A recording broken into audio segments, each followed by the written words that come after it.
D-Day approche pour Kamala Harris. La candidate à la Maison-Blanche va s'exprimer dans la nuit devant la Convention démocrate pour son investiture officielle.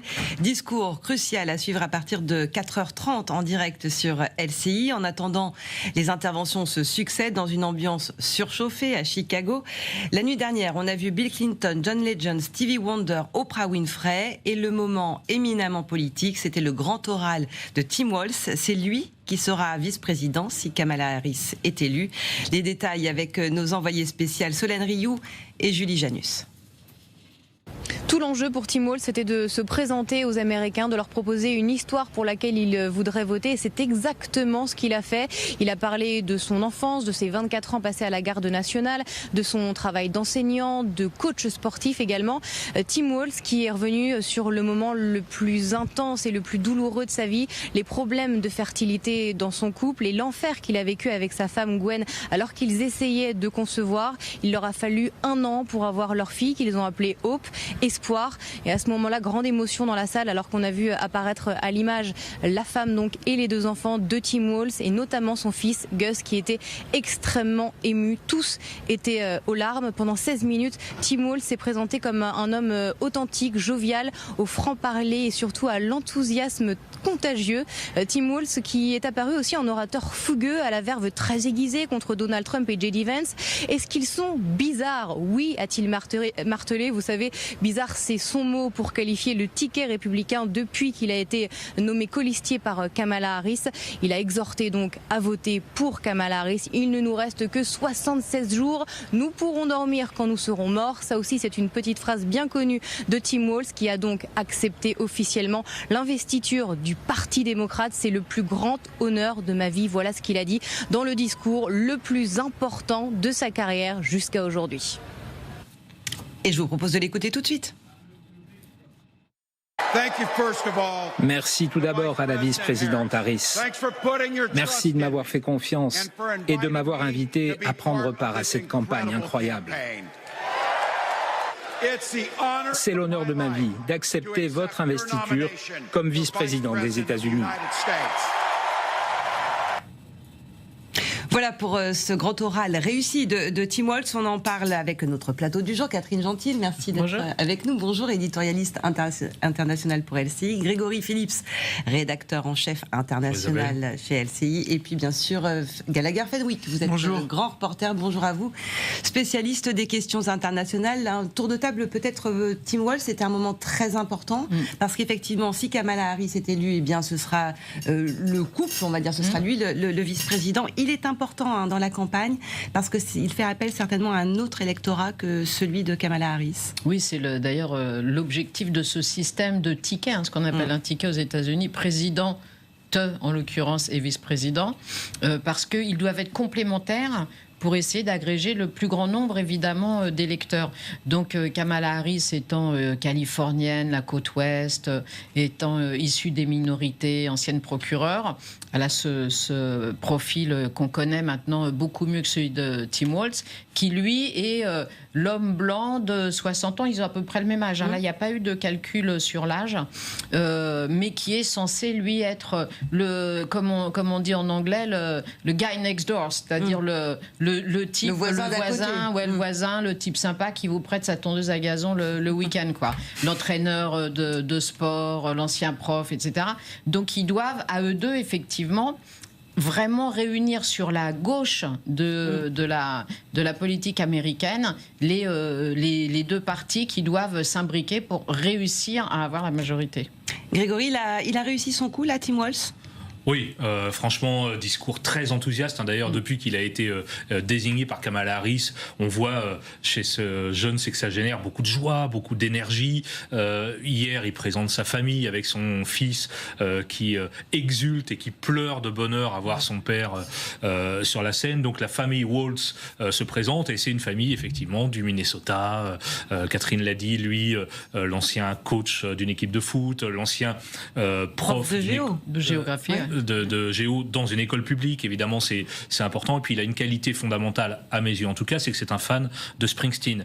Alors moi, ça me fait plaisir. Ça parle à toute une Amérique. Ça me fait plaisir, mais pas seulement à moi. Ça parle aussi à cette Amérique d'école bleue, de la classe moyenne qui a du mal à boucler les fins de mois. Et quand il se présente comme ça avec des t-shirts à l'effigie du boss, c'est pas totalement anodin non plus. C'est pour dire, moi, je viens de cette Amérique-là et je ne suis pas l'Amérique des milliardaires new-yorkais. Donc, pour confirmer ce que disait Catherine, je trouve que c'est un choix de complémentarité avec Kamala Harris qui est assez intéressant. Il est connu des Américains, Tim Walz ? Pas du tout. Et c'est là qu'est l'enjeu de ce moment. C'est le discours le plus important de toute sa carrière politique, précisément parce que personne, à part les gens du Minnesota, et même les gens du Minnesota le connaissent pas si bien que cela.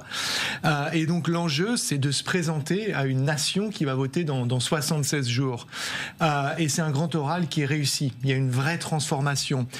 Parce qu'il a fait quelque chose de très malin. Il a commencé par orchestrer toute une communication autour de sa famille. Donc on a des espèces de moments manufacturés qui sont faussement naturels. On est dans la cuisine de la famille avec le frère qui filme la sœur et des choses, si vous voulez, comme ça.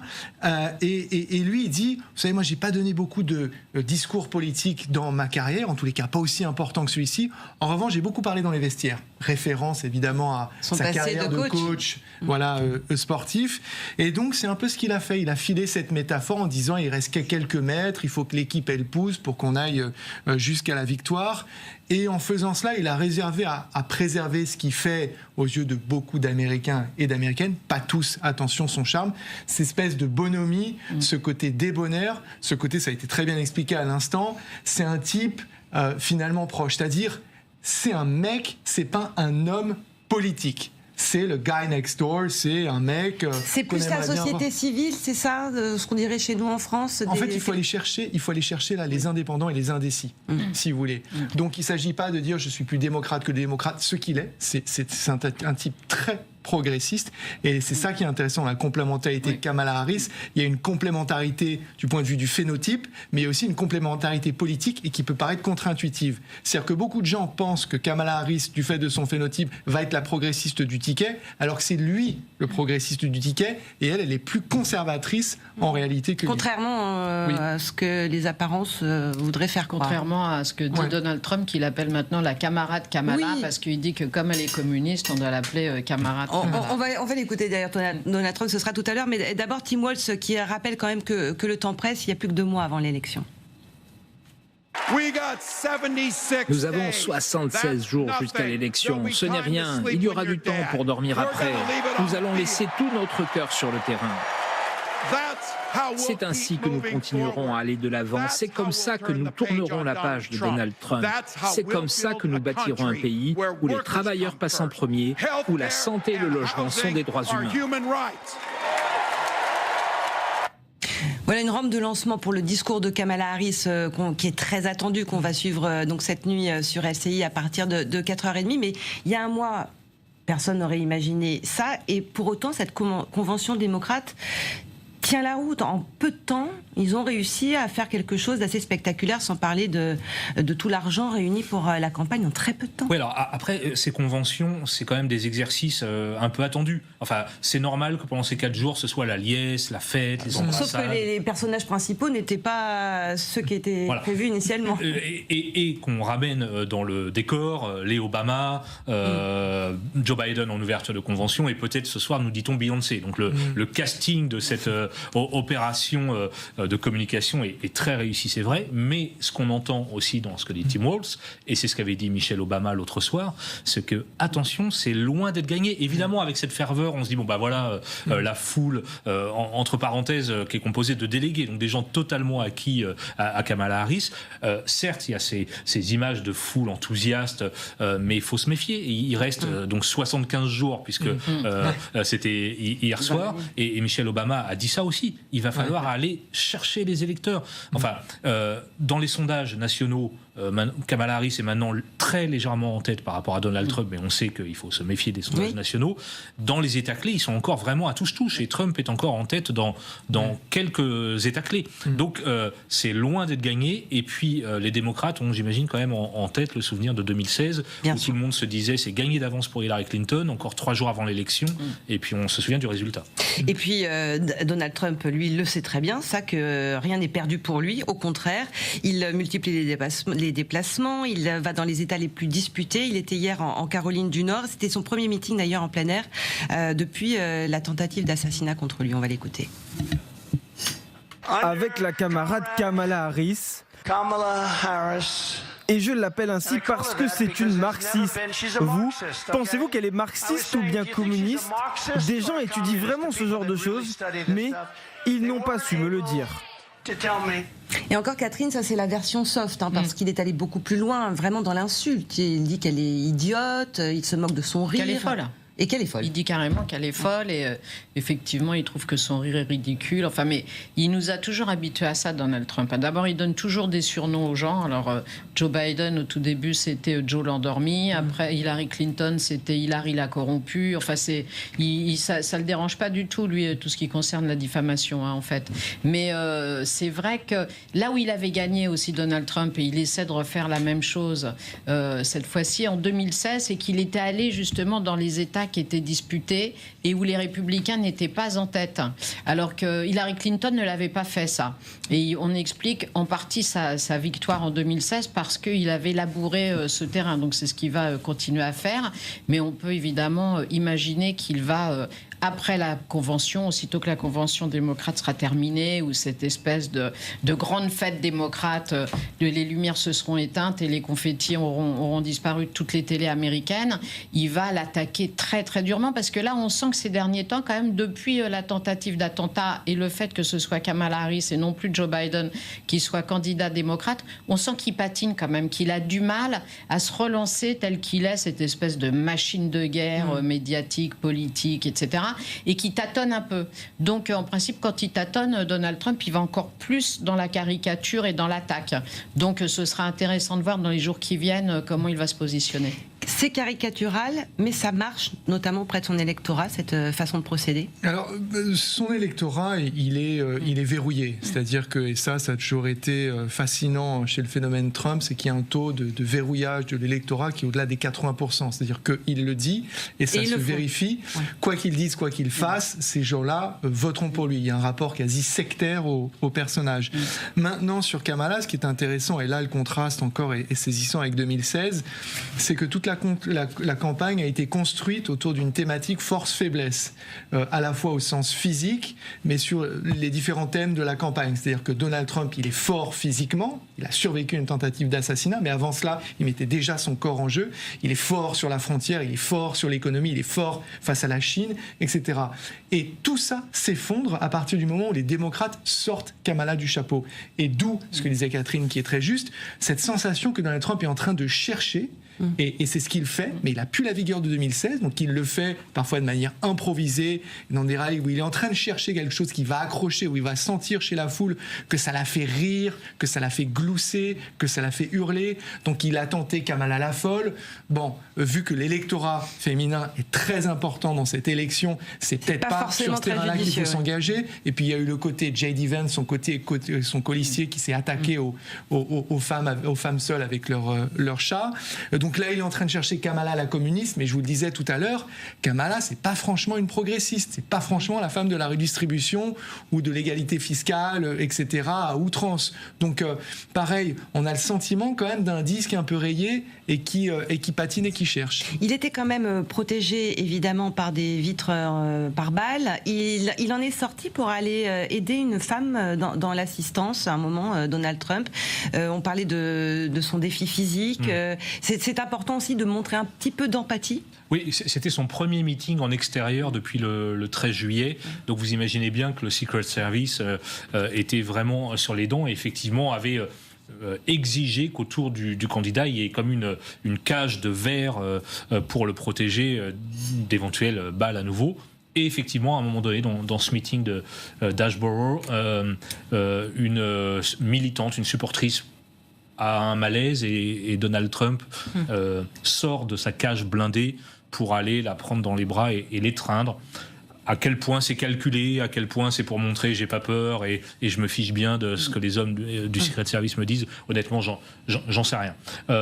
En tout cas, ce soir, il est dans l'Arizona, Trump, un des États clés, avec un thème qui est il est repassé devant d'ailleurs en Arizona. Et il sera en meeting avec... Alors on va peut-être jeter un œil sur le sondage pour l'instant entre Kamala Harris et Donald Trump. Et effectivement, c'est extrêmement serré. Légère avance. Bon, on dit 3% d'avance pour Kamala Harris. Mais il y a un troisième personnage qu'il ne faut pas oublier, qui sera en Arizona demain. Et c'est Robert Kennedy Jr., effectivement, qui est toujours dans la course, mais dont on dit qu'il pourrait très vite lâcher l'affaire et donc rallier Donald Trump. Non, il va se retirer. Ça a été sorti par John Carl, qui est un analyste politique très très connu. Pour vous, très pas de doute, il l'annonce cette nuit. Moi, j'ai toujours des doutes. Je suis payé pour avoir des doutes. mais non, c'est très vraisemblable et ça va être très intéressant de voir l'impact que ça va avoir sur ce sondage que vous avez sur les yeux, puisqu'il est aux alentours des 8%. Et d'après les calculs et les estimations qui sont faits, Kennedy, il retire des voix à Donald Trump. Qu'est-ce que mécaniquement, quand il se retourne de la course, ses voix se reportent sur Donald Trump, c'est pas certain. Donc ça va être scruté évidemment de très très près. Et puis le calendrier, ce serait demain, le retrait de Kennedy Jr., une fois que les lumières de la Convention démocrate se sont éteintes, pour aussi une tentative de reprendre un peu la main et de montrer que la dynamique est aussi du côté Trump. Mais donc là, ça peut faire pencher la balance si éventuellement il y avait ce ralliement. C'est vrai que le profil de Robert Kennedy Jr. Coïncide plus avec celui de Donald Trump que Kamala Harris, malgré son nom évidemment et ses prestigieux ancêtres qui étaient les piliers du Parti démocrate durant plusieurs générations quasiment. Parce qu'il est très complotiste, il est anti-vaccin. Au moment du Covid, il a beaucoup milité sur un peu toutes les thèses paranoïaques, sur ce qu'il y avait derrière la volonté de vacciner les gens contre cette maladie, etc. Donc il parle, lui, quand même, à la sphère un peu complotiste, un peu ou même beaucoup complotiste, qui soutient aussi Donald Trump. Donc en fait, il n'était plus à 3%, là, il était à 8% dans les derniers sondages. Ah oui, contrairement à ce qui est indiqué sur notre sondage. Donc ça pèse lourd quand même. Donc là, quand même, c'est pas rien, le fait qu'il se rallie. Après, évidemment, sur les 8% en question, l'intégralité des gens qui étaient prêts à voter pour lui ne vont pas sûrement rallier Donald Trump. Mais comme on sait que cette élection, en fait, en France, on a toujours du mal à se faire à cette idée, mais en fait, c'est pas sur le nombre de bulletins, c'est sur les États clés qui finalement font pencher la balance d'un côté ou de l'autre. Donc sur quelques centaines de milliers de votes sur un pays qui compte parfois moins, voilà, parfois beaucoup moins, Donc ça veut dire que en fonction des États où il a des supporters, il peut faire basculer effectivement le résultat de l'élection.